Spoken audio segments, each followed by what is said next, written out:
Hey everyone, I am Platinum Jewel, and today you are tuning into Hey You, It's Me podcast. Yes, I am here again with another episode, and of course, I always have a special guest with me, and today is no different. I'm going to turn the camera on and let my guests speak for themselves. Hello, guests. Hi, everyone. Hello. How are I'm okay. I'm okay. Thank you for having me. Absolutely. Well, listen, the floor is yours. Please go ahead and introduce yourself. Tell us a little bit about yourself, just a little. Okay. Good evening, everyone. My name is Teresa Robinson. People know me as Rita. I'm a mother. I have a 37-year-old son. I live in Danbury, Connecticut. I'm a TEDx speaker. I'm an author with a forthcoming book of how to go from bully to bold. I'm a civil servant worker where I worked in a police department. I'm actually going into my 40th year. And I did over a decade working with adults who suffer from autism. I'm one of 8 children. Unfortunately, my mother died when I was 15, and my dad died on my 30th birthday. I lost 2 brothers. I have 3, I think, still here, and a sister. And I have a big loving family between my cousins and everyone else and my coworkers.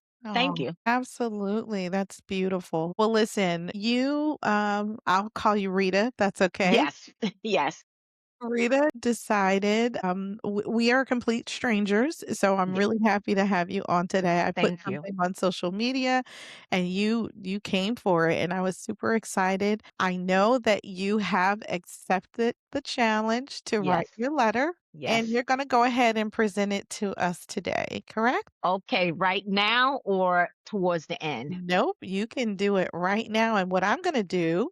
We have to pull it up. Okay, So, well, I can pause. That's fine.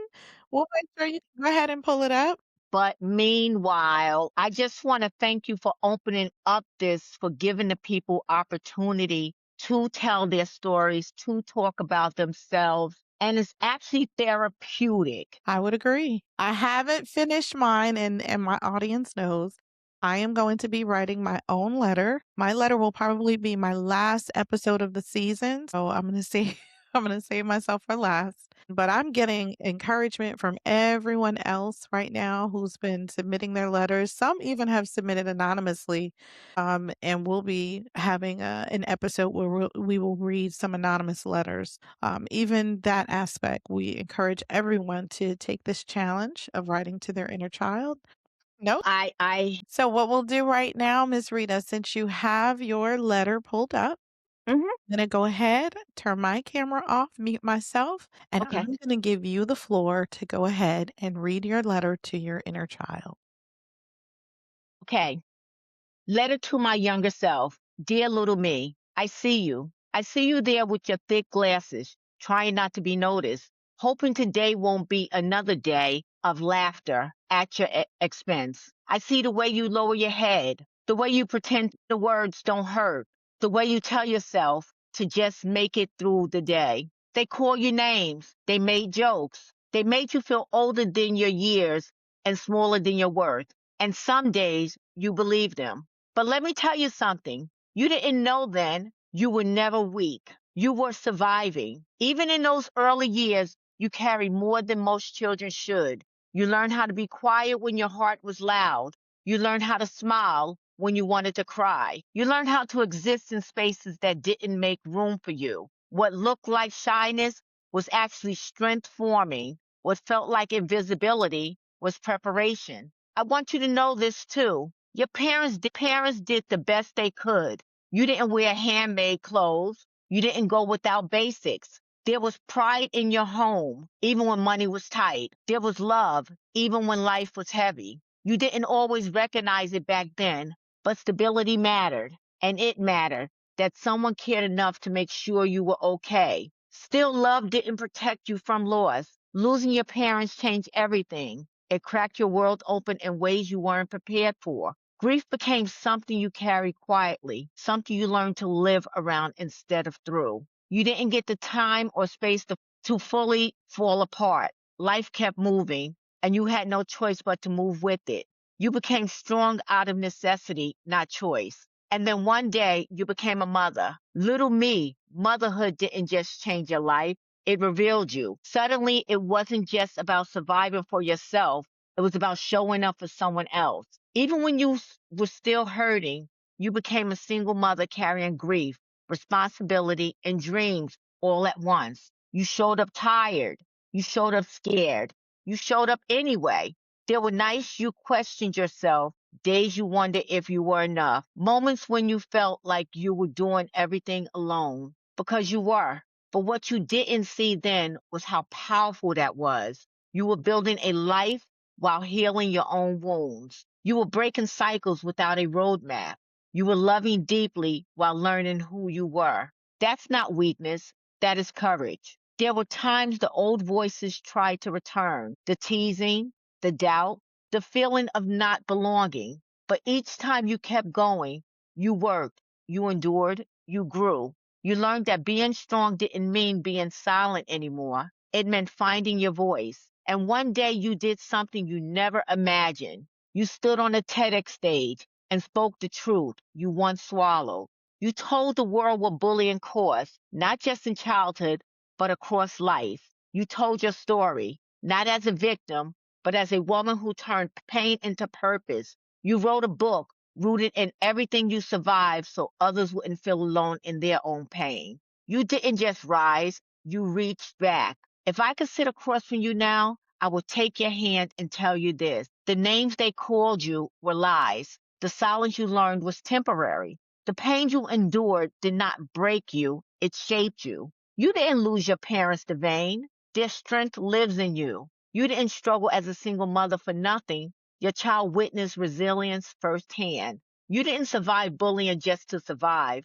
You survived to lead, to speak, to heal. Every tear mattered. Every step counted. Every moment you thought you weren't enough was preparing you to show others that they are. So hold your head up, little me. Your story doesn't end in pain. It rises in purpose with love, pride, and deep compassion. Your older self, still healing, still growing, still bold. I have closing affirmations to my younger self.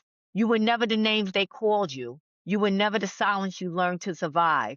You are strength in motion. You are resilience wrapped in purpose. You are proof that pain can become power. Even when you felt small, you were becoming bold. Even when you stood alone, you were never defeated. I honor you. I thank you. Because of you, I rise, I speak, and I stand fully in worth, healed, unbreakable, and bold. Thank you. Goodness. That's my clap for you, my applause to you and your Thank inner you. child. I Yes. tell you, I get so and I don't have my tissue here today. Oh, goodness, and I'm trying not to cry. Don't. And see, that's one thing I'm telling people. I don't want anyone to cry. I don't want anyone to feel sorry for me because I showed my cousin my manuscript and she was like, I'm sitting here in tears. I'm like, why? She said, because I didn't realize you were going through all of this because you didn't show it or whatever. And I was like, well, I learned how to wear a mask. You know what I'm saying? But I don't want anyone to cry because what I went through is where I am today. So there's a reason behind everything. And there was a reason behind it. You know what, Rita, you're right, and it's not necessarily that I'm crying for you because I can Right. see the beautiful woman that you are. Thank you. I can relate because I was bullied as well. Right. And a lot of people don't know that about me, specifically, and I was bullied by a guy and a girl. They were cousins. And so when I hear these stories, it takes me back listening to you and your story and your truth and your vulnerability and your rawness and your grit. It kind of does the same thing. It shows how powerful and how bold we are and where we are right now, where we stand. And I commend you for just Thank being you. so open and willing to share that information. I love it. I love your letter. Let me Thank you. ask you, there's a moment in the letter where you say silence turns into voice. Hmm. What helped you know it was finally safe to speak? You know what? In 2023, well, I would help my friend behind the scenes when she did her TED Talks because she's a coach. And Okay. I would help her behind the scene, and I would just sit there and picture that I could do this. But do anybody really want to hear what I have to say? Are they going to laugh or whatever? So I went to Africa, but before on July 24th of 2023, I lost my oldest brother to sepsis. So sorry Okay. to hear that. And we didn't have really a good relation. It wasn't a brother-sister relationship. And then I have another brother who's incarcerated. Now, he was not kind to me at all. Okay. And he sent, when I was in Africa, he died 2 days before I went to Africa. And my aunt was like, go and enjoy your trip. Basically, he'll be here when you get back and you can take care of the arrangements. But when I was in Africa, I still did the arrangements. And I received a nasty email from my brother who was incarcerated. And at the time, the group that I was with, Dr. Denise Nicholson and the Bold Tribe, we did different exercises. And this day, this exercise was about forgiveness. And Mm, my thing was, how do I forgive someone that continue on hurting you, constantly saying negative things, putting you down, just hurting you? And it just went from there on me start just opening and telling my story about my relationship with my brother and the hurt. And then after that, we did an exercise called the angel walk, where you have people on both sides of you and you walk down the middle and they whisper nothing but inspiring, kind words in your ears. So everyone did this. Then it was my turn. And I'm like, okay, I can do this because, I'm strong Rita. As I started walking and everyone started talking, then I'm like, I don't know if I can make it. The tears started flowing, the more and more encouraging. And there probably was like 30 people. By the time I got to the end and I broke down crying, I felt like a relief. I went continue my vacation, which was beautiful. And when I came home, I seek therapy. I buried my brother. In September of that year, she was getting people to do TED Talk. And I thought I was going to be able to do it, but I didn't. But I was able to go on the stage in Rockland County, May of 2025, and told my story. I was the first one, and I couldn't believe I got a standing ovation. that's right. Why wouldn't you believe that? Your I story is didn't believe. amazing. I opened up my TED Talk with a question. How many people here today that has ever been bullied? I couldn't believe how many people hands raised. I had my coworkers there. Yeah. Now these are law enforcement officers, and here you see them raising their hands, and it's like, wow. You know what I'm saying? I had people from all different walks of life and other people, and I couldn't believe how many people has actually gone through bullying. Absolutely. And you know what? That's the whole thing of your story because it's so relatable. But if your younger self could see the life that you're living now, what do you think would surprise them the most? My boldness, how bold and how confident I am. That will really surprise them. Yes, I love that. That younger because you is feeling that.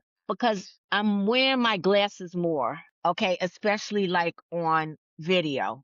I'm talking more on camera because I have insecurities, and I'm You don't seem realizing like it I know at that they said all. that to me in DC, At all. but You I do not do. seem like it, Rita. That's And a beautiful thing. thank you. And embracing me. And my attitude is growing like you either like me or you don't. There's no in between because I don't have any time to go back to that little girl in seventh grade. I don't have time. I'm going forward. And the name that they used to call me was Grandma Dynamite. And she's from the Flintstones. Wow. Okay. And she was a fierce little lady that blew up banks. She was a bank robber. Think I And recall. yes, and I feel like now I'm embracing that name, Grandma Dynamite, because I'm fierce, I'm bold, and I feel like I'm gonna blow up the stage in the world with this talk and with my book. So bring it on. Yes, Sorry. and that's a perfect segue to get into your book. Tell us a little bit about it. You said you're an author, you have a book that's coming out. First of all, what is the title of the book? The title of my book is How to Go from Bully to Bold. How to Go from Bullied to Bold. It's has 10 chapters. It goes from my family, my bloodline, and it works up until today, where I am today. Okay. And it's like a self book that has also every chapter has a opening and closing affirmation, and also it has a reflection journal for you to write down your journal, to write your story. From my story, hey, how do you feel about being bullied? You know what I'm saying? It's so I can't wait for this book to come out, to be honest. I just can't wait because I think it's going to help a lot of people. I'm sure it will. It sounds exciting, just the title alone. Anytime, like I said, that I hear of someone that has been bullied, I know that I can relate. It was years in middle school, Mhm. basically all of middle school that I was bullied until the 8th grade, I think. And I tell you, I can go right back in time almost at moments and be right there in the thick of it and just feel like it's just hopeless. But when I see myself now and how far I've come, it's the same thing of what I'm looking at you, hearing your story. You're beautiful. You do not seem like you were bullied at all. And the confidence Yes, you have exudes through the screen. So, thank you. Because I spoke at the 54 Congressional Caucus in Washington, D.C. in September, and I was on a panel. It's actually on my website. And that's exactly what the moderator said. what's your website? My website is bulliedtobold.com. That's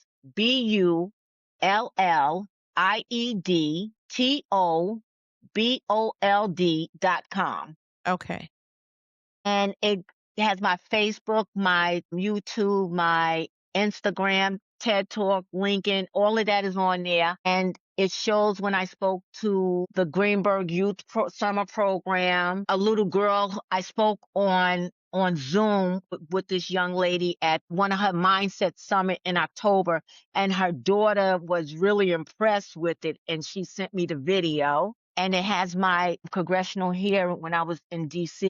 That's beautiful. Those are some amazing accomplishments, and it's people just like you, Rita, that I want to just thank and give you flowers, if I may, Thank you. Thank because you. everything that you're doing right now, your book, From Bully to Bold, when is that coming out? It should be released. I'm looking at the launch the end of April, beginning of May. And that's of 2026. So 20 April or May of 2026. And where is it going to be available? Because we'll definitely come back to and visit that. It's going to be on Amazon, Okay. and I'll have a link on my website where you can get it from, where you can order it from also. Well, listen, it has been a pleasure Thank meeting you. you, speaking with you, learning a little bit about you. And I'm so happy. My heart is full. Thank you. Thank you so much for being here. And Oh everyone, my God. thank you for tuning in. Again, you already know this is Hey You, It's Me. We just heard Rita Robinson's Inner Child Letter, which was beautiful. If you missed it, you can go ahead and press rewind and make sure you subscribe. We'll see you soon. Bye.